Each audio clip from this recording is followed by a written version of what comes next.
अभी तक हमने समझा कि शरीर जीवित रहने के लिए कैसे काम करता है, जिसे हम लाइफ प्रोसेसेस या जैविक क्रियाओं के रूप में जानते हैं।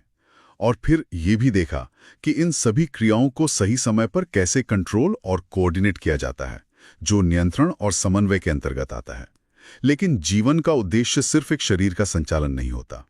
प्रजाति की निरंतरता के लिए जनन आवश्यक होता है। इसी संबंध को आगे बढ़ाते हुए अब हम जनन की दुनिया में प्रवेश करते हैं, जहां जीवों में नई संतति का निर्माण कैसे होता है, इसे क्रम और स्पष्टता के साथ समझेंगे। यह एक बहुत ही दिलचस्प सवाल है, क्योंकि अगर हम देखें तो पोषण, श्वसन या उत्सर्जन जैसी जैविक क्रियाएं किसी एक जीव को जिंदा रहने के लिए जरूरी हैं। हाँ, उनके बिना तो काम ही नहीं चल सकता। बिल्कुल। लेकिन जनन किसी एक जीव के जिंदा रहने के लिए जरूरी नहीं है। फिर भी हर जीव अपनी ऊर्जा का एक बहुत बड़ा हिस्सा जनन पर खर्च करता है। तो फिर क्यों, मतलब अगर मेरे जिंदा रहने के लिए ये जरूरी नहीं है, तो प्रकृति ने प्रक्रिया बनाई ही क्यों? क्योंकि ये व्यक्ति के लिए नहीं, बल्कि पूरी प्रजाति यानी स्पीशीज के अस्तित्व के लिए जरूरी है। अगर कोई प्रजाति जनन करना बंद कर दे तो उसकी कहानी वहीं खत्म हो जाएगी। अच्छा। पीढ़ी दर पीढ़ी आगे बढ़ना ही जीवन की निरंतरता है, और इस पूरी प्रक्रिया के केंद्र में एक ही चीज है, डीएनए। डीएनए यानी जीवन का ब्लूप्रिंट। शरीर कैसे बनेगा, उसकी बनावट कैसी होगी, सब कुछ इसी में कोड किया हुआ है। तो जनन का मतलब हुआ इस ब्लूप्रिंट की एक कॉपी बनाकर अगली पीढ़ी को देना। बिल्कुल। जनन की सबसे मूल घटना है कोशिका के केंद्रक में मौजूद डीएनए की प्रतिकृति बनाना, उसकी एक कॉपी तैयार करना। हाँ, उसकी एक कॉपी तैयार करना। लेकिन यह एक बहुत ही मजेदार बात है। ये कॉपी बनाने की जो प्रक्रिया है, ये फोटोकॉपी कभी भी 100% परफेक्ट नहीं होती। मतलब जैसे हम किसी दस्तावेज की फोटोकॉपी करते हैं तो अक्सर थोड़ा बहुत धब्बा या लाइन आ जाती है, वो हूबहू असली जैसा नहीं होता।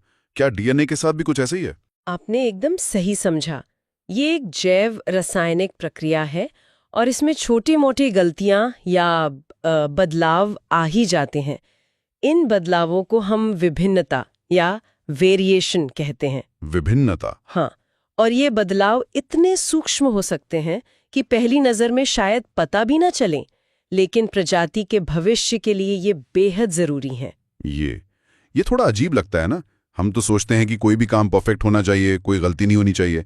तो फिर डीएनए के कॉपी में होने वाली ये गलतियां जरूरी क्यों हैं? इसे ऐसे सोचिए, मान लीजिए एक तालाब में कुछ बैक्टीरिया रहते हैं और वो सभी आनुवांशिक रूप से एक जैसे हैं। यानी सबके सब क्लोन हैं। बिल्कुल। वो उस तालाब के तापमान में रहने के आदी हैं। अब अचानक मान लीजिए ग्लोबल वार्मिंग की वजह से उस तालाब का पानी गर्म होने लगता है, तो वो सब मर जाएंगे, क्योंकि कोई भी उस बढ़े हुए तापमान को सहन नहीं कर पाएगा। ठीक कहा, पूरी की पूरी आबादी खत्म हो जाएगी। लेकिन अब सोचिए, अगर डीएनए कॉपी में हुई उन्हीं छोटी छोटी गलतियों की वजह से उस आबादी में कुछ बैक्टीरिया ऐसे होते जिनमें गर्मी सहने की क्षमता थोड़ी ज्यादा होती। तो जब पानी गर्म होता तो बाकी सब तो मर जाते, लेकिन वो गर्मी सहने वाले बैक्टीरिया बच जाते। एग्जैक्टली। और फिर वो जनन करके अपनी जैसी ही गर्मी सहने वाली नई पीढ़ी तैयार करते। प्रजाति खत्म होने से बच जाती। बिल्कुल। तो विभिन्नता एक प्रजाति के लिए एक तरह से बीमा पॉलिसी की तरह है। ये उसे बदलते पर्यावरण के साथ तालमेल बिठाने और अपना अस्तित्व बचाए रखने का मौका देती है। यही तो जैव विकास यानी एवोल्यूशन का आधार भी है। वाह, मतलब प्रकृति की गलतियां भी सोच समझ कर होती हैं। ठीक है, तो अब जब हमने जनन का आधार समझ लिया है, तो देखते हैं कि जीव इसे असल में करते कैसे हैं। शुरुआत अलैंगिक जनन से करते हैं, जहां सिर्फ एक ही जनक होता है। हाँ, ये जनन का सबसे सीधा और सरल तरीका है। इसमें दो अलग अलग लिंगों की जरूरत नहीं होती। एक अकेला जीव ही अपनी संतति पैदा कर सकता है। इसकी कई दिलचस्प विधियां हैं। तो सबसे पहली विधि कौन सी है? सबसे सरल है विखंडन, फिशन। इसका मतलब है टूटना। ये खासकर एक कोशिकीय जीवों में होता है, जैसे अमीबा। अच्छा। अमीबा का कोई निश्चित आकार तो होता नहीं, वो बस एक कोशिका है। जब वो बड़ा हो जाता है तो बस बीच से दो हिस्सों में बंट जाता है। पहले उसका केंद्रक दो में बंटता है और फिर पूरी कोशिका। एक अमीबा से दो नए अमीबा बन गए। इतना सिंपल, बस बीच से दो टुकड़े हो जाओ। हाँ, क्या सभी एक कोशिकीय जीव इतने ही सीधे तरीके से काम करते हैं, या कुछ में थोड़ी और प्लानिंग होती है? बहुत अच्छा सवाल है। हमेशा ये इतना बेतरतीब नहीं होता। काला आजार नाम की बीमारी पैदा करने वाला एक परजीवी है, लिशमानिया। लेशमानिया, हाँ। और उसकी कोशिका में एक तरफ को कोड़े जैसी एक पूंछ होती है। इस वजह से उसका शरीर किसी भी तरीके से नहीं बढ़ सकता। उसे एक निश्चित अक्ष पर लंबाई में ही विभाजित होना पड़ता है। ये दिखाता है कि सरल जीवों में भी एक संगठन और व्यवस्था होती है। अच्छा, तो ये तो हुआ 1 से 2 बनना, जिसे शायद द्विखंडन बाइनरी फिशन कहते हैं। लेकिन क्या हो अगर किसी जीव को बहुत तेजी से अपनी संख्या बढ़ानी हो? क्या 1 से कई बनने का भी कोई तरीका है? बिल्कुल है। मलेरिया फैलाने वाला परजीवी प्लाज्मोडियम यही करता है। जब ये हमारे शरीर की कोशिकाओं में पहुंचता है तो ये एक साथ कई संतति कोशिकाओं में विभाजित हो जाता है। एक साथ? हाँ, एक कोशिका के अंदर ही कई छोटे छोटे केंद्रक बनते हैं और फिर वो सब एक साथ बाहर निकलते हैं। इसे बहुखंडन या मल्टीपल फिजन कहते हैं। ये प्रतिकूल परिस्थितियों से लड़ने और मौका मिलते ही अपनी संख्या तेजी से बढ़ाने की एक शानदार रणनीति है। तो ये तो हुई एक कोशिका के अंदर की कहानी। लेकिन जब जीव 1 से ज्यादा कोशिकाओं से बना हो पर बहुत सरल हो, जैसे तालाबों में दिखने वाली वो हरी काई, शैवाल। हाँ, शैवाल, क्या वो भी खुद को बस टुकड़ों में तोड़ सकता है और काम चल जाएगा? हाँ, कुछ सरल बहुकोशिकीय जीव ऐसा ही करते हैं। इस विधि को कहते हैं खंडन यानी फ्रैगमेंटेशन। स्पाइरोगायरा, जो तालाबों में हरे धागों की तरह दिखता है, इसका बेहतरीन उदाहरण है। अच्छा। जब ये पूरी तरह विकसित हो जाता है तो ये 2 या ज्यादा टुकड़ों में टूट जाता है और हर टुकड़ा बढ़कर एक नया स्पाइरोगायरा बन जाता है। 1 मिनट, अगर स्पाइरोगायरा जैसा सरल जीव टुकड़ों में टूटकर नए जीव बना सकता है, तो हम इंसान या दूसरे जटिल जानवर ऐसा क्यों नहीं कर सकते? अगर मेरी उंगली कट जाए तो उससे एक नया इंसान क्यों नहीं बन जाता? इसका कारण है विशेषज्ञता, स्पेशलाइजेशन। सोचिए, एक बड़े शहर में हर किसी का अपना एक काम होता है।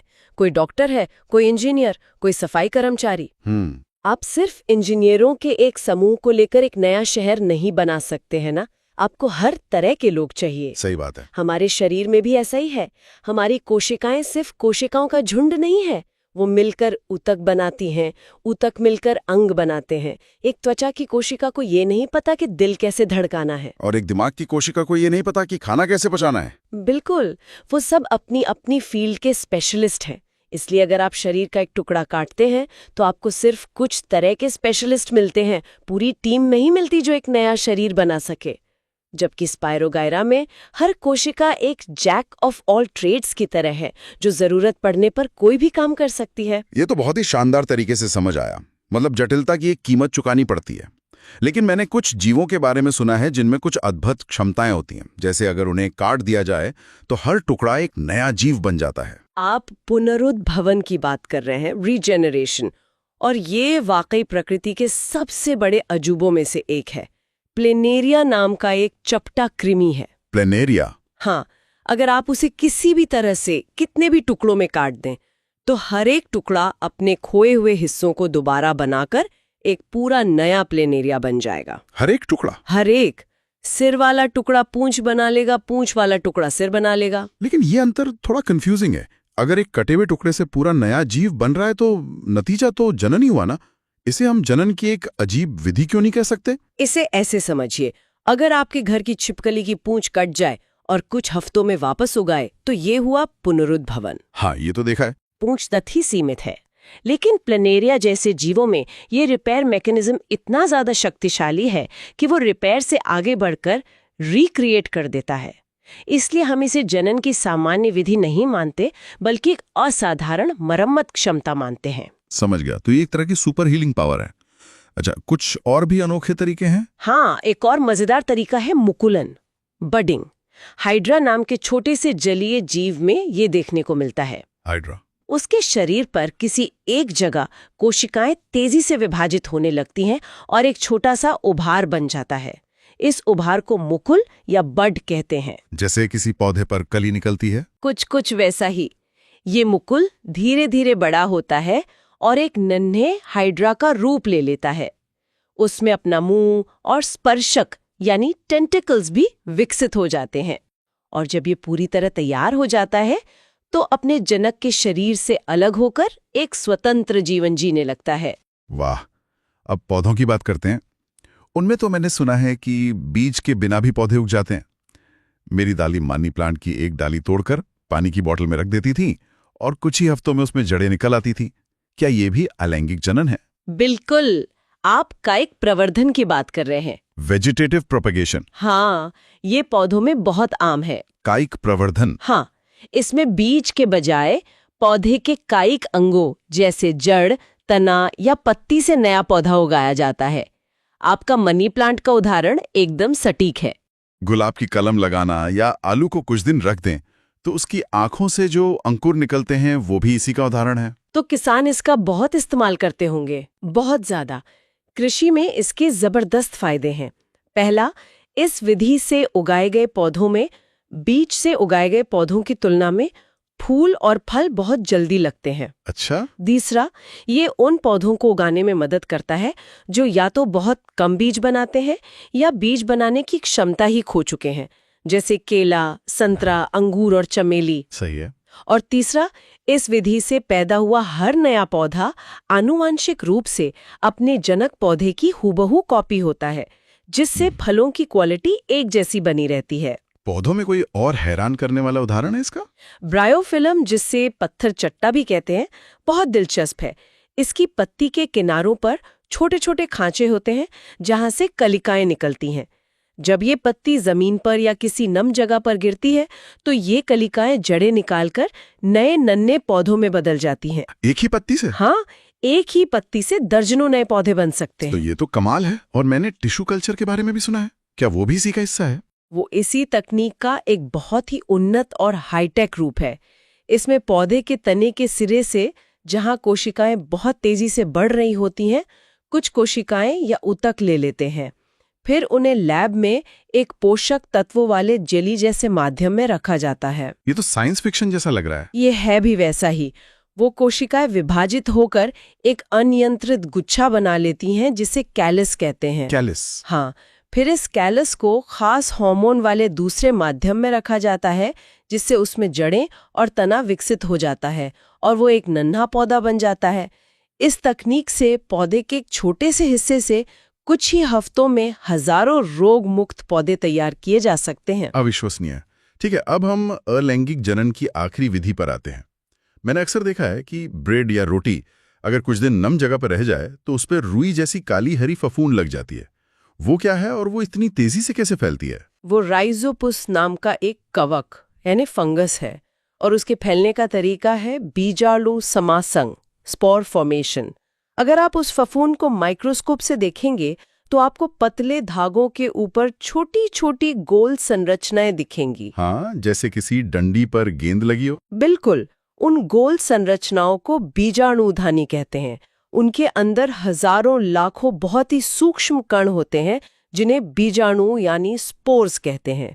ये स्पोर्स एक तरह के नन्हे सर्वाइवल कैप्सूल हैं। Survival capsule? हाँ, क्योंकि इनके ऊपर एक बहुत मोटी और मजबूत दीवार होती है। ये दीवार किस काम आती है? ये उन्हें हर तरह की मुश्किल परिस्थिति से बचाती है, चाहे बहुत ज्यादा गर्मी हो या नमी की कमी।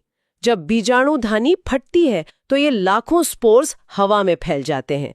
ये बहुत हल्के होते हैं और हवा के साथ मीलों दूर तक जा सकते हैं। और फिर ये सालों तक निष्क्रिय पड़े रह सकते हैं, इंतजार करते हुए। किस चीज का इंतजार? सही माहौल का। जैसे ही उन्हें कोई नम और पोषक सतह मिलती है, जैसे आपकी ब्रेड, वो तुरंत अंकुरित होकर एक नई फफूंद को जन्म दे देते हैं।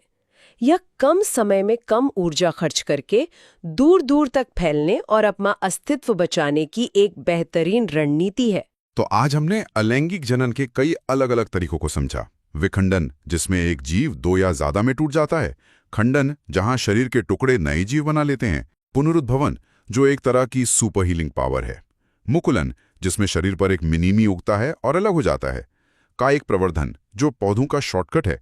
और बीजाणु निर्माण, यानी लाखों सर्वाइवल कैप्सूल्स हवा में फैला देना। इन सब में एक बात कॉमन है, एक ही जनक होता है और बनने वाली संतति लगभग अपने जनक की हूबहू कॉपी होती है। बिल्कुल, यह तेज है, भरोसेमंद है और इसमें ऊर्जा भी कम लगती है। लेकिन इसमें एक बड़ी कमी है, इसमें विभिन्नता यानी वेरिएशन की गुंजाइश बहुत सीमित होती है। जो भी थोड़ी बहुत विविधता आती है वो बस डीएनए कॉपी होने की छोटी-मोटी गलतियों से ही आती है। अच्छा। लेकिन अगर किसी प्रजाति को बदलते हुए पर्यावरण के साथ खुद को बेहतर ढंग से ढालना है, अगर उसे मजबूत बनना है, तो उसे ज्यादा विभिन्नता की जरूरत पड़ती है। और यहीं से लैंगिक जनन की भूमिका महत्वपूर्ण हो जाती है, जिसमें 2 अलग-अलग जनक शामिल होते हैं। रुको रुको रुको मेरे दोस्तों, अगर अभी तक आपने इस वीडियो को लाइक नहीं किया और हमारे चैनल को सब्सक्राइब नहीं किया तो बस 1 सेकंड निकालकर अभी कर दो, क्योंकि आपकी छोटी सी सपोर्ट ही ऐसे जागरूकता वाले वीडियोस को आगे बढ़ाती है। धन्यवाद मेरे दोस्त।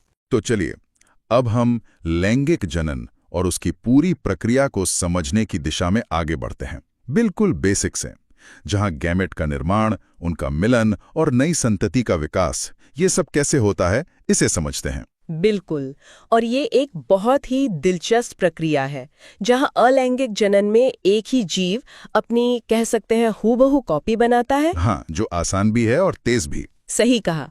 लेकिन लैंगिक जनन में 2 अलग-अलग जीवों के डीएनए का संगम होता है, और उससे जो संतान बनती है वो बिल्कुल नई और अनोखी होती है। ठीक है, तो मेरा पहला सवाल यहीं से शुरू होता है। जब एक जीव अकेले ही अपनी कॉपी बना सकता है, तो फिर 2 जीवों के मिलने की इतनी जटिल प्रक्रिया की जरूरत ही क्यों पड़ी? ये जो विविधता या वेरिएशन है, ये इतनी जरूरी क्यों है? ये बहुत अच्छा सवाल है, क्योंकि इसका जवाब ही लैंगिक जनन का मतलब मूल आधार है। आप सोचिए, अगर किसी प्रजाति के सारे जीव जेनेटिक रूप से एक जैसे हों, एकदम कॉपी, तो क्या होगा? अगर कोई एक नई बीमारी आ गई या मान लीजिए पर्यावरण में कोई बड़ा बदलाव हुआ, तो वो पूरी की पूरी प्रजाति एक साथ खत्म हो सकती है। अच्छा, क्योंकि किसी के पास भी उस चुनौती से लड़ने का कोई अलग तरीका नहीं होगा। बिल्कुल, एक रूपता एक बहुत बड़ा जोखिम है, और इसी का जवाब है विविधता। और ये आती है डीएनए कॉपी होने की प्रक्रिया से। डीएनए कॉपी से? हाँ, जब भी कोशिका बढ़ती है तो डीएनए की कॉपी बनती है, और ये प्रक्रिया कभी भी 100% सटीक नहीं होती। इसमें छोटी छोटी बहुत मामूली सी त्रुटियां होती हैं। मतलब गलतियां होती हैं। हाँ, और मजे की बात यह है कि प्रकृति की यही गलतियां जीवन का सबसे बड़ा वरदान है। लैंगिक जनन क्या करता है, वो इन विभिन्नताओं को 2 अलग-अलग वंशों से लेकर एक साथ ले आता है। तो एक तरह का जेनेटिक जैकपॉट बन जाता है। एकदम, और यही नई पीढ़ी को बदलते माहौल में जिंदा रहने के बेहतर मौके देता है। ये तो बहुत दिलचस्प है, पर यहाँ एक और एक प्रैक्टिकल सवाल मेरे दिमाग में आ रहा है। पूछे। अगर हर नई पीढ़ी 2 कोशिकाओं के मिलने से बनती है, मान लीजिए एक में 46 गुणसूत्र हैं, दूसरी में भी 46, तो जब वो मिलेंगी तो नई कोशिका में तो 92 गुणसूत्र हो जाएंगे। हाँ, इस तरह तो हर पीढ़ी में ये संख्या दोगुनी होती जाएगी। ये तो सब गड़बड़ हो जाएगा। ये एक बेहतरीन सवाल है, और देखिए, प्रकृति के पास इसका एक बहुत ही सुंदर समाधान है। जनन प्रक्रिया में जो खास कोशिकाएं हिस्सा लेती हैं, जिन्हें हम युग्मक या गैमीट्स कहते हैं, यानी शुक्राणु और अंडाणु। हाँ, तो वो एक विशेष कोशिका विभाजन से गुजरती हैं, जिसे अर्धसूत्री विभाजन या मियोसिस कहते हैं। अर्धसूत्री विभाजन? इसका काम बहुत सीधा है। ये गुणसूत्रों और डीएनए की मात्रा को ठीक आधा कर देता है। आधा? मतलब 46 से सीधे 23? बिल्कुल, ये एक तरह का रीसेट बटन है जो हर पीढ़ी में दबाया जाता है, ताकि जब 23 गुणसूत्र वाली नर कोशिका और 23 गुणसूत्र वाली मादा कोशिका मिलें, तो उनसे बनने वाले युग्मनज मतलब जाइगोट में संख्या फिर से 46 हो जाए। वाह! तो ये जेनेटिक जानकारी को मिलाने का खेल हर जगह चल रहा है। और इसका सबसे खूबसूरत उदाहरण शायद वो है जिसे हम रोज देखते हैं, फूल। हम तो उन्हें सिर्फ सुंदरता के लिए जानते हैं, पर असल में वो पौधों के जनन अंग हैं। एकदम। एक फूल के मुख्य जनन अंग होते हैं पुंकेसर, जो नर भाग है, और स्त्री केसर, जो मादा भाग है। ठीक है। पुंकेसर में पराग कण बनते हैं। ये जो छोटे छोटे दाने होते हैं, इनमें नर युग्मक होता है, और स्त्री केसर के 3 हिस्से हैं। सबसे ऊपर एक चिपचिपा हिस्सा होता है, वर्तिकाग्र। अच्छा, वो लैंडिंग पैड जैसा? हाँ, कह सकते हैं। उसके नीचे एक नली जैसी वर्तिका, और सबसे नीचे फूला हुआ अंडाशय, जिसके अंदर बीजांड होते हैं, और हर बीजांड में एक अंड कोशिका यानी मादा युग्मक होता है। और मैंने सुना है कि कुछ फूल ऐसे भी होते हैं जिनमें या तो सिर्फ नर हिस्सा होता है या सिर्फ मादा, जैसे पपीता या तरबूज। हाँ, उन्हें एकलिंगी कहते हैं। और वहीं गुड़हल और सरसों जैसे फूलों में दोनों अंग एक साथ होते हैं, वो उभयलिंगी कहलाते हैं। तो अब सबसे जरूरी कदम आता है परागण, यानी परागकणों का नर हिस्से से निकलकर मादा हिस्से तक पहुंचना। बिल्कुल, और ये काम हवा, पानी या फिर जीव जंतु करते हैं। तितलियां, मधुमक्खियां, ये सब एक तरह के डिलीवरी एजेंट हैं। तो जब परागकण सही जगह, मतलब उस चिपचिपे वर्तिकाग्र पर पहुंच जाता है, तब क्या होता है? वहां पहुंचने के बाद परागकण से एक पतली सी पराग नली निकलती है। एक नली? हाँ, एक पोलन ट्यूब जो वर्तिका से होते हुए बीजांड तक पहुंचती है और इसी नली के जरिए नर युग्मक मादा युग्मक तक पहुंचकर उससे मिल जाता है। इसी प्रक्रिया को हम निषेचन या फर्टिलाइजेशन कहते हैं। ये सुनने में तो किसी गाइडेड मिसाइल जैसा लग रहा है। मतलब एक छोटा सा कण इतनी सटीकता से अपना लक्ष्य ढूंढ लेता है। ये प्रकृति के सबसे बड़े रहस्यों में से एक है। वो नली खास केमिकल सिग्नल्स को फॉलो करती है। कमाल है। तो निषेचन के बाद ही वो बदलाव शुरू होते हैं जिन्हें हम फल और बीज के रूप में देखते हैं। एकदम सही। जैसे ही निषेचन होता है, युग्मनज से भ्रूण बनने लगता है। जो बीजांड है वो एक सख्त कवर बनाकर बीज में बदल जाता है और पूरा का पूरा अंडाशय तेजी से बढ़कर फल बन जाता है। और फूल की पंखुड़ियां और बाकी हिस्से झड़ जाते हैं। हाँ, क्योंकि उनका काम अब खत्म हो चुका है और उसी बीज के अंदर एक नन्हा पौधा छिपा होता है जो सही माहौल मिलने पर अंकुरित हो जाता है। तो जो फल हम खाते हैं वो असल में पौधे की एक रणनीति है, ताकि कोई जानवर उसे खाए और बीज को कहीं दूर फैला दे। बिल्कुल, ये नई पीढ़ी को नई जगह देने का एक बहुत ही स्मार्ट तरीका है। पौधों की ये प्रक्रिया जितनी खूबसूरत है उतनी ही एफिशिएंट भी। लेकिन जब हम इंसानों की बात करते हैं तो ये प्रक्रिया कहीं ज्यादा जटिल है और इसकी तैयारी शरीर में बहुत पहले किशोरावस्था में ही शुरू हो जाती है। हाँ, वो शारीरिक परिपक्वता का दौर है जिसे हम यौवनारंभ या प्यूबर्टी कहते हैं। इस दौरान शरीर में ऐसे बदलाव आते हैं जो उसे जनन के लिए तैयार करते हैं। कुछ बदलाव तो लड़कों और लड़कियों दोनों में एक जैसे होते हैं, जैसे शरीर के कुछ नए हिस्सों में बालों का उगना। सही है, लेकिन कुछ बदलाव बहुत विशिष्ट होते हैं जो दोनों में अलग अलग होते हैं। हाँ, और यही वो बदलाव हैं जो अक्सर किशोरों के लिए थोड़े अजीब भी होते हैं। बिल्कुल, जैसे लड़कियों में स्तनों का आकार बढ़ना और सबसे महत्वपूर्ण ऋतुस्राव यानी पीरियड्स का शुरू होना। और लड़कों में दाढ़ी मूंछ का आना और आवाज का भारी होना। हाँ, आवाज का फटना। ये सभी परिवर्तन असल में लैंगिक परिपक्वता के संकेत हैं। पर इन सब बदलावों का आखिर उद्देश्य क्या है? ये शरीर को किस तरह तैयार करते हैं? देखिए, इन सभी बाहरी परिवर्तनों का गहरा संबंध जनन कोशिकाओं के उत्पादन से है। ये हार्मोन्स जो हैं, वो शरीर के अंदर जनन कोशिकाओं की फैक्ट्री को चालू करने का स्विच दबाते हैं। अच्छा। लड़कों में वृषण यानी टेस्टीज शुक्राणुओं का उत्पादन शुरू कर देते हैं और लड़कियों में अंडाशय हर महीने एक परिपक्व अंड कोशिका को रिलीज करने की प्रक्रिया शुरू कर देते हैं। तो ये सिर्फ बाहरी बदलाव नहीं है, बल्कि अंदर पूरी मशीनरी को तैयार किया जा रहा है। एकदम। मानव में जनन प्रक्रिया में नर को अपने शुक्राणु मादा के शरीर में पहुंचाने होते हैं और मादा के शरीर को उस भ्रूण को लगभग 9 महीने तक पोषण देकर विकसित करने के लिए तैयार होना पड़ता है। ये बहुत जटिल काम है। बहुत। और यौवनारंभ के दौरान होने वाले बदलाव, जैसे लड़कियों में कूल्हों का चौड़ा होना, ये सब शरीर को इन्हीं जटिल कामों के लिए सक्षम बनाते हैं। तो हमने समझा कि लैंगिक जनन कैसे विविधता पैदा करता है, जो किसी भी प्रजाति के अस्तित्व के लिए बहुत जरूरी है। हाँ, और फिर हमने फूलों में परागण और निषेचन की अद्भुत प्रक्रिया को देखा, जिससे बीज और फल बनते हैं। और अंत में हमने ये जाना कि मानव शरीर में यौवनारंभ के दौरान होने वाले बदलाव उसे जनन की एक बहुत लंबी और जटिल प्रक्रिया के लिए कैसे तैयार करते हैं। बिल्कुल, ये सभी बदलाव एक बड़ी और व्यवस्थित प्रक्रिया का हिस्सा है। यौवन आरंभ की ये तैयारी उन विशेष अंगों और तंत्रों के विकास की नींव रखती है जो सीधे जनन प्रक्रिया में भाग लेते हैं।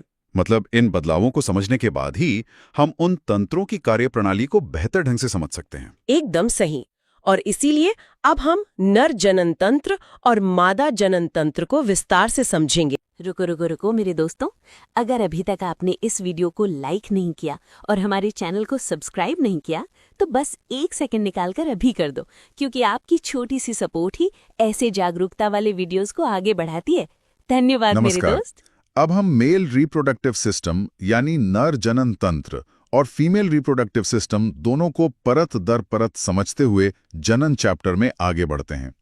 ये वो हिस्सा है जहां विज्ञान और प्रकृति की रचना एक दूसरे से सीधा जुड़ती हुई दिखती है। दुर्भाग्य से कई जगह इस भाग को छोड़ दिया जाता है, जबकि इसी से हमें जीवन के निर्माण की प्रक्रिया को सही अर्थ में समझने का अवसर मिलता है। इसी संबंध को स्पष्ट करते हुए हम इस पूरे जनन तंत्र को क्रम और स्पष्टता के साथ समझते चलेंगे। तो चलिए नर जनन तंत्र से शुरू करते हैं। इसका एक ही मुख्य उद्देश्य है, नर जनन कोशिकाओं यानी शुक्राणु को बनाना और उसे निषेचन के लिए सही जगह तक पहुंचाना। नर जनन तंत्र में वृषण मतलब टेस्टिस, शुक्रवाहिनी, शुक्राशय, प्रोस्टेट ग्रंथि और शिश्न जैसे अंग शामिल हैं। लेकिन मुझे लगता है सबसे पहले वृषण की बात करनी चाहिए, क्योंकि सारी कहानी तो वहीं से शुरू होती है। और यहीं पर प्रकृति का एक बहुत ही अद्भुत इंजीनियरिंग सॉल्यूशन देखने को मिलता है। वृषण जो शुक्राणु बनाने की मुख्य फैक्ट्री है, वो शरीर के अंदर पेट के हिस्से में नहीं होते। वे शरीर के बाहर एक थैलीनुमा संरचना, जिसे वृषण कोश कहते हैं, उसमें होते हैं। अब सवाल उठता है कि शरीर ने अपने सबसे जरूरी अंगों में से एक को बाहर क्यों रखा है? हाँ, ये सवाल तो दिमाग में आता है। शरीर तो अपने जरूरी अंगों को सुरक्षित रखने की कोशिश करता है, जैसे दिल और फेफड़े पसलियों के पिंजरे में होते हैं। तो फिर वृषण को बाहर रखने का क्या कारण हो सकता है? कारण है तापमान। शुक्राणु बनाने की जो प्रक्रिया है, वो तापमान को लेकर बहुत ज्यादा संवेदनशील होती है।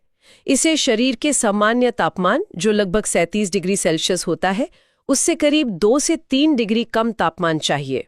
ओह, अच्छा। और वृषण कोश एक तरह के एक्सटर्नल कूलिंग सिस्टम की तरह काम करता है, जो इस आदर्श तापमान को बनाए रखता है। यह एक तरह का जैविक समझौता है, सुरक्षा थोड़ी कम, लेकिन काम करने के लिए माहौल एकदम सही। ये तो बहुत दिलचस्प है। तो इस फैक्ट्री का मुख्य उत्पाद मतलब शुक्राणु बनने के अलावा वृषण का और भी कोई काम है? बिल्कुल। इसका दूसरा और उतना ही महत्वपूर्ण काम है टेस्टोस्टेरॉन हार्मोन बनाना। अगर शुक्राणु हार्डवेयर है, तो टेस्टोस्टेरॉन वो सॉफ्टवेयर है जो पूरे सिस्टम को चलाता है। यह न सिर्फ शुक्राणु के उत्पादन को नियंत्रित करता है, बल्कि लड़कों में यौवनारंभ के दौरान होने वाले सभी बदलावों के लिए भी यही जिम्मेदार है। जैसे आवाज का भारी होना? हाँ, आवाज का भारी होना, दाढ़ी मूंछ का आना, मांसपेशियों का विकास, ये सब टेस्टोस्टेरॉन का ही कमाल है। ठीक है, तो शुक्राणु बन गए, अब उनका सफर शुरू होता है। ये सफर कैसा होता है? मुझे हमेशा ये सोचकर हैरानी होती है कि लाखों शुक्राणु एक रेस शुरू करते हैं। इस सफर में होता क्या है? ये कितना मुश्किल है? ये सफर वाकई एक लॉजिस्टिकल मावल है।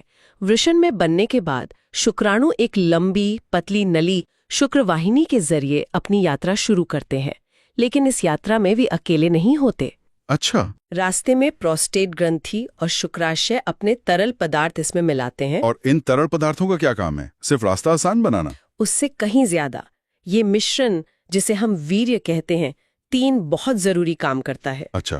पहला, ये शुक्राणुओं को तैरने के लिए एक तरल माध्यम देता है। अच्छा। दूसरा, इसमें फ्रुक्टोज जैसी शुगर होती है, जो शुक्राणुओं को ऊर्जा देती है, क्योंकि उन्हें एक लंबी और मुश्किल यात्रा करनी होती है। और तीसरा, ये मादा जनन तंत्र के अम्लीय मतलब एसिडिक वातावरण को न्यूट्रलाइज करता है, जिससे शुक्राणु जीवित रह सके। तो ये सिर्फ ट्रांसपोर्ट का जरिया नहीं, बल्कि एक लाइफ सपोर्ट सिस्टम है। बिल्कुल। यानी एक पूरी तरह से सुसज्जित अभियान।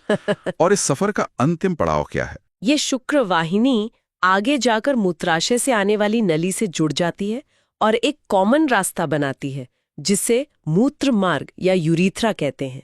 ये शिश्न से होकर गुजरता है। यहाँ भी प्रकृति की दक्षता दिखती है। मूत्र और वीर्य दोनों को शरीर से बाहर निकालने के लिए एक ही रास्ते का इस्तेमाल होता है, हालांकि एक समय पर केवल एक ही काम होता है। तो ये हुई शुक्राणु बनाने और उसे मंजिल तक पहुंचाने की पूरी व्यवस्था। लेकिन ये कहानी का सिर्फ आधा हिस्सा है। दूसरी तरफ इससे भी ज्यादा जटिल और समय के साथ चलने वाला एक सिस्टम काम कर रहा होता है, मादा जनन तंत्र। बिल्कुल। जहां नर जनन तंत्र का काम लगातार शुक्राणु बनाना है, वहीं मादा जनन तंत्र एक मासिक चक्र में काम करता है। इसके मुख्य अंग है अंडाशय, अंडवाहिका या फैलोपियन ट्यूब, गर्भाशय और योनि। और जैसे नर जनन कोशिका शुक्राणु है, वैसे ही मादा जनन कोशिका यानी अंड कोशिका का निर्माण अंडाशय में होता है ना? हैरान कर देने वाली बात है, एक लड़की के जन्म के समय ही उसके अंडाशय में उसके जीवन भर के सारे अंडे लगभग 10 लाख अपरिपक्व अवस्था में पहले से मौजूद होते हैं। क्या जन्म के समय से ही? जी हाँ, ये एक तरह की फिक्स डिपॉजिट है। यौवनारंभ के बाद हर महीने इनमें से कुछ अंडे परिपक्व होना शुरू होते हैं और आमतौर पर केवल एक परिपक्व अंडा अंडाशय से बाहर निकलता है। ये प्रक्रिया दोनों अंडाशय में बारी-बारी से होती है। ये तो अविश्वसनीय है। मतलब लड़कों की तरह लड़कियों में अंडे जीवन भर नहीं बनते, बल्कि वे जन्म से ही मौजूद होते हैं। तो जब हर महीने एक अंडा रिलीज होता है तो उसका क्या होता है? वो परिपक्व अंडा एक पतली नली, जिसे अंडवाहिका या फलोपियन ट्यूब कहते हैं, में प्रवेश करता है। यही वो जगह है जहां जीवन का सबसे बड़ा चमत्कार हो सकता है, निषेचन। फिलोपियन ट्यूब में? हाँ, दोनों तरफ की अंडवाहिकाएं एक नाशपाती के आकार की लचीली थैलीनुमा संरचना में खुलती हैं, जिसे गर्भाशय कहते हैं। गर्भाशय की दीवारें मोटी और मांसपेशियों से बनी होती हैं और यही वो जगह है जहां एक निषेचित अंडा विकसित होकर शिशु बनता है। तो अब कहानी के दोनों हिस्से एक जगह आ रहे हैं। जीवन का निर्माण तब होता है जब शुक्राणु और अंडकोशिका मिलते हैं। ये असल में होता कैसे है? मैथुन के दौरान शुक्राणु योनि मार्ग से होते हुए गर्भाशय में प्रवेश करते हैं और फिर फैलोपियन ट्यूब की ओर तैरते हैं। ये एक बहुत कठिन दौड़ है। लाखों शुक्राणु इस दौड़ में हिस्सा लेते हैं, लेकिन कुछ हजार ही फैलोपियन ट्यूब तक पहुंच पाते हैं। लाखों में से सिर्फ कुछ हजार? हाँ, वहां अगर एक परिपक्व अंड कोशिका मौजूद है तो वे उसे भेदने की कोशिश करते हैं। अंत में केवल एक शुक्राणु ही सफल होता है और अंडे के साथ जुड़ जाता है या उसे फर्टिलाइज कर देता है। और जैसे ही ये होता है, एक नई जिंदगी की शुरुआत हो जाती है। इस सिंगल फर्टिलाइज्ड सेल को ही युग्मनज या जाइगोट कहते हैं। एक अकेली कोशिका से इंसान बनने का सफर यहीं से शुरू होता है। ये कैसे जानती है कि उसे क्या करना है? यहीं से विकास का जादू शुरू होता है। वो अकेली कोशिका तुरंत विभाजित होना शुरू कर देती है। 1 से 2, 2 से 4, 4 से 8 और ये सिलसिला चलता रहता है। कुछ ही दिनों में ये कोशिकाओं का एक छोटा सा गोला बन जाता है, जिसे अब हम भ्रूण या एम्ब्रियो कहते हैं। और ये भ्रूण फिर गर्भाशय की तरफ जाता है? हाँ, ये भ्रूण धीरे धीरे फैलोपियन ट्यूब से यात्रा करता हुआ गर्भाशय में पहुंचता है। और गर्भाशय में पहुंचकर क्या होता है? गर्भाशय की अंदरूनी दीवार इस समय तक मोटी, नरम और रक्त वाहिकाओं से भरपूर हो चुकी होती है, मानो किसी मेहमान के स्वागत की तैयारी हो। अच्छा, भ्रूण इस दीवार में जाकर धंस जाता है और खुद को स्थापित कर लेता है। इसी प्रक्रिया को हम आरोपण या इम्प्लांटेशन कहते हैं। एक बार आरोपण हो गया तो भ्रूण को मां के शरीर से पोषण मिलना शुरू हो जाता है। पोषण की ये व्यवस्था कैसे काम करती है? इसके लिए तो कोई खास कनेक्शन बनना जरूरी होगा ना? हाँ, और ये कनेक्शन अपने आप में एक और जैविक चमत्कार है, जिसे प्लेसेंटा कहते हैं। ये एक तश्तरी जैसी संरचना है जो भ्रूण और मां के गर्भाशय की दीवार के बीच विकसित होती है। ये एक लाइफ सपोर्ट सिस्टम, एक बॉर्डर कंट्रोल और एक वेस्ट मैनेजमेंट प्लांट, सब कुछ एक साथ है। ये सुनने में बहुत जटिल लगता है। ये असल में काम कैसे करता है? प्लेसेंटा के जरिए मां के खून से ऑक्सीजन, ग्लूकोज और दूसरे सारे जरूरी पोषक तत्व भ्रूण तक पहुंचते हैं। और मजे की बात यह है कि मां और बच्चे का खून कभी सीधे तौर पर मिलता नहीं है। मिलता नहीं है? नहीं, प्लेसेंटा एक बहुत ही महीन फिल्टर की तरह काम करता है, जो सिर्फ जरूरी चीजों को ही पार जाने देता है। साथ ही भ्रूण के विकास के दौरान जो भी अपशिष्ट पदार्थ बनते हैं, वे इसी प्लेसेंटा के जरिए वापस मां के खून में चले जाते हैं, जहां से मां का शरीर उन्हें बाहर निकाल देता है। अद्भुत। यह अद्भुत व्यवस्था लगभग 9 महीने तक चलती है, जब तक कि शिशु का विकास पूरा नहीं हो जाता। ये तो हुई उस स्थिति की बात जब निषेचन होता है, लेकिन ये हर महीने तो नहीं होता। तो जब गर्भाशय की सारी तैयारी धरी की धरी रह जाती है और कोई निषेचित अंडा नहीं आता, तब क्या होता है? यह भी इस चक्र का एक बहुत ही सामान्य और जरूरी हिस्सा है। जब निषेचन नहीं होता तो उस मोटी, रक्त से भरपूर परत की कोई जरूरत नहीं रह जाती जिसे गर्भाशय ने तैयार किया था। तो शरीर इस तैयारी को अगले महीने के लिए फिर से शुरू करने के लिए पुरानी परत को हटा देता है। और ये कैसे होता है? वो परत धीरे धीरे टूटती है और रक्त और म्यूकस के रूप में योनि मार्ग से शरीर से बाहर निकल जाती है। इसी प्रक्रिया को ऋतुस्राव या रजोधर्म कहते हैं। मेंस्ट्रुएशन? हाँ, मेंस्ट्रुएशन। ये कोई बीमारी या कमजोरी नहीं, बल्कि एक स्वस्थ और सक्रिय जनन तंत्र का संकेत है। ये चक्र लगभग 28 से 30 दिनों का होता है और ऋतुस्राव सामान्यतः 2 से 8 दिनों तक चलता है। ये इस बात का सबूत है कि शरीर अगले महीने एक और संभावित गर्भधारण के लिए खुद को फिर से तैयार कर रहा है। इस पूरी प्रक्रिया को समझना वाकई जरूरी है और इसे समझने के साथ साथ जनन स्वास्थ्य को बनाए रखना भी उतना ही जरूरी है, खासकर जब ये लैंगिक क्रियाओं से जुड़ा हो। बिल्कुल, लैंगिक क्रियाओं से कुछ बीमारियां फैल सकती हैं जिन्हें यौन संचारित रोग या STDs कहते हैं। इनमें कुछ जीवाणुओं से होने वाले रोग हैं जैसे गोनोरिया और सिफिलिस, जिनका एंटीबायोटिक दवाओं से इलाज संभव है। लेकिन कुछ रोग वायरस से होते हैं जैसे मस्सा या वॉट्स और HIV एड्स, जो बहुत ज्यादा गंभीर हो सकते हैं और जिनका पूरी तरह से इलाज मुश्किल है। तो इनसे बचाव का सबसे अच्छा तरीका क्या है? बचाव हमेशा इलाज से बेहतर होता है। कॉन्डोम का इस्तेमाल इन संक्रमणों से बचने का एक बहुत ही प्रभावी तरीका है। ये न सिर्फ एक भौतिक अवरोध की तरह काम करता है जो शुक्राणु को अंडे तक पहुंचने से रोकता है, मतलब एक फिजिकल बैरियर? हाँ, एक फिजिकल बैरियर, बल्कि यह शरीर के तरल पदार्थों के आदान प्रदान को भी रोकता है, जिससे ज्यादातर STDs का खतरा काफी कम हो जाता है। और बचाव की बात करें तो अनचाहे गर्भधारण को रोकना भी जनन स्वास्थ्य का एक बहुत महत्वपूर्ण हिस्सा है। इसके लिए क्या क्या तरीके उपलब्ध हैं? इन तरीकों को गर्भ निरोधक या कॉन्ट्रासेप्टिव विधियां कहते हैं और ये कई तरह की होती हैं जो अलग अलग सिद्धांतों पर काम करती हैं। जैसे कि सबसे पहला और आसान है यांत्रिक अवरोध, मतलब मैकेनिकल बैरियर, जिसका सबसे अच्छा उदाहरण कॉन्डम ही है। यह शुक्राणु को गर्भाशय में प्रवेश करने से ही रोक देता है। ठीक है, ये गोलियां काम कैसे करती हैं? क्या वे किसी स्विच की तरह काम करती हैं? एक तरह से हाँ। ये गोलियां शरीर को हार्मोन्स के जरिए एक तरह का धोखा देती हैं। शरीर को ऐसा सिग्नल मिलता है जैसे वो पहले से ही गर्भवती है। ओह, अच्छा। इस वजह से दिमाग अंडाशय को नया अंडा रिलीज करने का निर्देश ही नहीं भेजता, और अगर अंडा ही नहीं होगा तो निषेचन का सवाल ही नहीं उठता। और क्या कोई ऐसे तरीके भी हैं जो हार्मोन्स पर आधारित न हो? हाँ, तीसरी श्रेणी है अंतर्गर्भाशयीय युक्तियां, यानी IUDs। जैसे कॉपर टी? बिल्कुल, जैसे कॉपर टी। इसे डॉक्टर द्वारा गर्भाशय में स्थापित किया जाता है। ये कोई हार्मोन नहीं छोड़ता, इसके बजाय गर्भाशय में कॉपर आयन रिलीज होते हैं जो शुक्राणु के लिए एक अप्रतिकूल वातावरण बना देते हैं। वे या तो अंडे तक पहुंच ही नहीं पाते या फिर उनकी निषेचन करने की क्षमता खत्म हो जाती है। ये एक लंबे समय तक चलने वाला और बहुत प्रभावी तरीका है। और स्थायी समाधान के लिए भी कुछ विकल्प होते हैं, है ना? हाँ, उन्हें शल्य क्रिया या सर्जिकल तरीके कहते हैं।